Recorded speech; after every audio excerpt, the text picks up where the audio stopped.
SME finance is more than funding businesses. It is about empowering dreams, strengthening communities, and building a sustainable economy. With a strong commitment to national development, our SME finance campaign and financial literacy program has extended across the country to expand financial inclusion and strengthen our SME portfolio. We believe financial literacy is a shared responsibility. By educating entrepreneurs today, we are investing in generations of employment, innovation, and economic resilience. যারা স্বপ্রতিভায় বিকশিত স্বমহিমায় বিকশিত যারা সেই উদ্যোক্তাবৃন্দ আজকের এই অনুষ্ঠানে আপনাদেরকে সুস্বাগত জানাচ্ছি। আসসালামু আলাইকুম। আমাদের রহিম স্যার অত্যন্ত ব্যস্ত মানুষ, উনি আমাদের অত্যন্ত প্রায় 142টা ব্রাঞ্চ, আমাদের সেই ব্রাঞ্চের এসএমই বিনিয়োগের সংখ্যা আমাদের সবথেকে বেশি। তো সেই এত বড় পোর্টফোলিওটা স্যারকে হ্যান্ডেল করতে হয়, যে কারণে স্যার অত্যন্ত ব্যস্ত থাকেন। এই শত ব্যস্ততার মাঝেও আমাদের শাখায় স্যার যে সময় দিচ্ছেন এর জন্য আমরা নরসিংদীর পক্ষ থেকে স্যারের প্রতি কৃতজ্ঞতা স্বীকার করছি।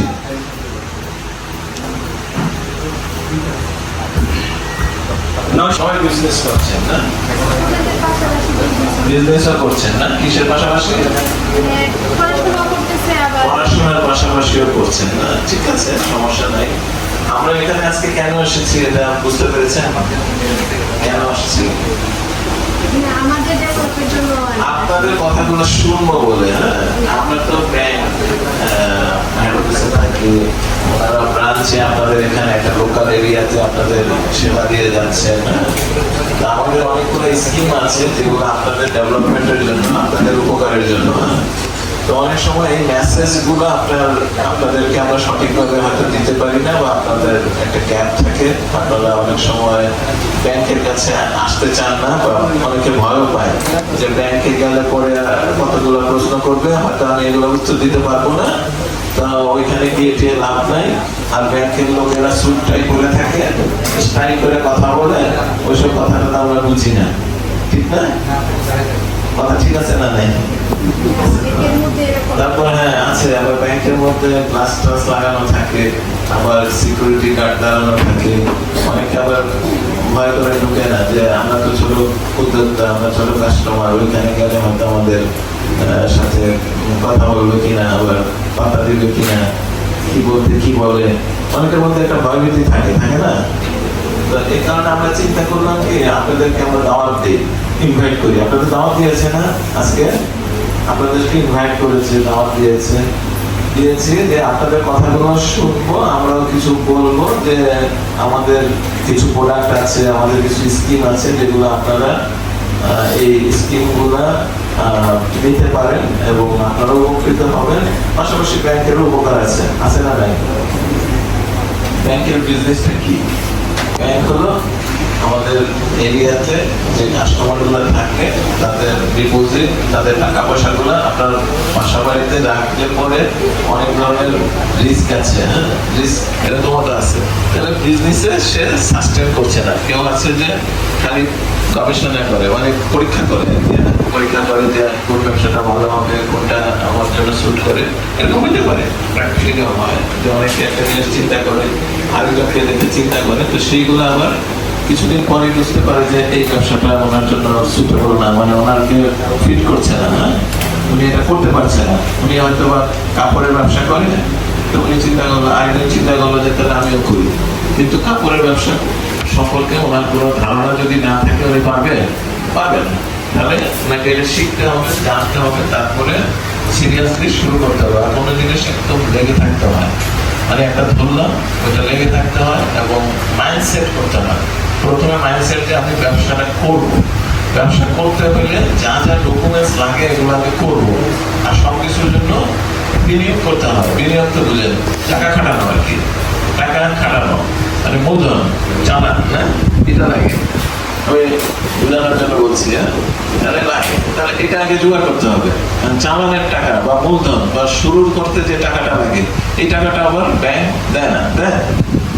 এটা দিলে কি করতে হয়, এটা নিজের থাকতে হয়।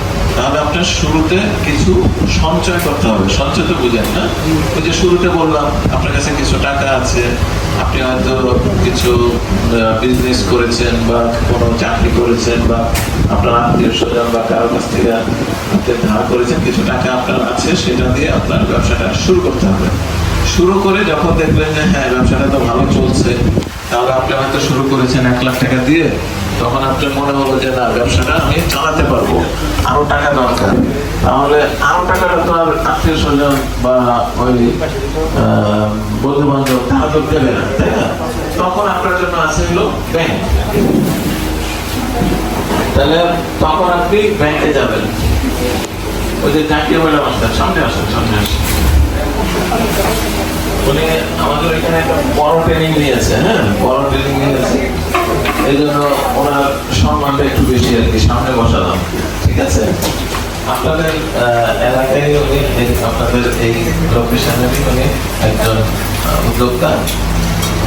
তো যেটা বলছিলাম আর কি, তো যখন আপনার নিজের মূলধন দিয়ে আপনারা একটা ব্যবসা শুরু করেছেন এবং সেই ব্যবসাটা দেখলেন যে ভালো চলছে এবং ব্যবসাটা আরো বড় করা সম্ভব, হ্যাঁ, তখনই আপনি আসলে চিন্তা করবেন যে আমরা তাহলে ব্যাংকের কাছে আসি। তাহলে ব্যাংকের কাছে আসি, ব্যাংক থেকে আমরা কিছু টাকা যদি নেই, 5 লাখ 10 লাখ, যার যেমন আগে 2 লাখ 3 লাখ 1 লাখ, আমার কাছে টাকা আছে, আমরা এটা আপনাদের দেওয়ার জন্য প্রস্তুত। আমরা চাই। আমার নাম হচ্ছে জেসমিন আক্তার, আমার বাড়ি হচ্ছে চালাচ্ছ, আর আমি নারী উদ্যোক্তা, ছোট নারী উদ্যোক্তা, বলতে ছোট নারী উদ্যোক্তা।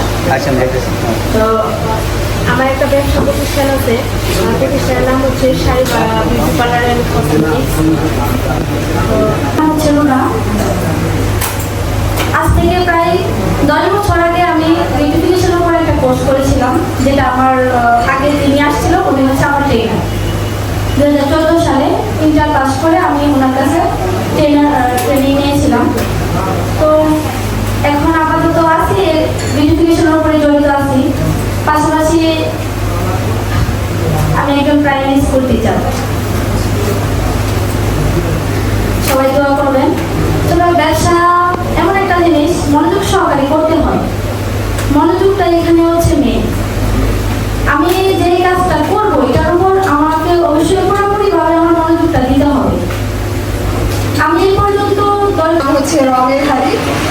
এছাড়াও আমার আরেকটি পরিচয় আছে, আমি তো একজন নারীটা, পাশাপাশি নরসিংদীতে আমরা আলাইকুম, এখানে উপস্থিত সব আপুদের আমার বাড়ি কেশপুর।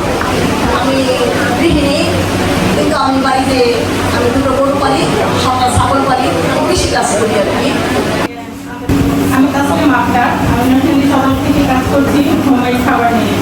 আমার হচ্ছে আমার কোম্পানির নাম হচ্ছে নানাপুর, আর সাথে সাথে আমার একটা পরিচয় হচ্ছে নরসিংদী জেলা নারী উদ্যোক্তা মেলা গ্রুপের অ্যাডমিন।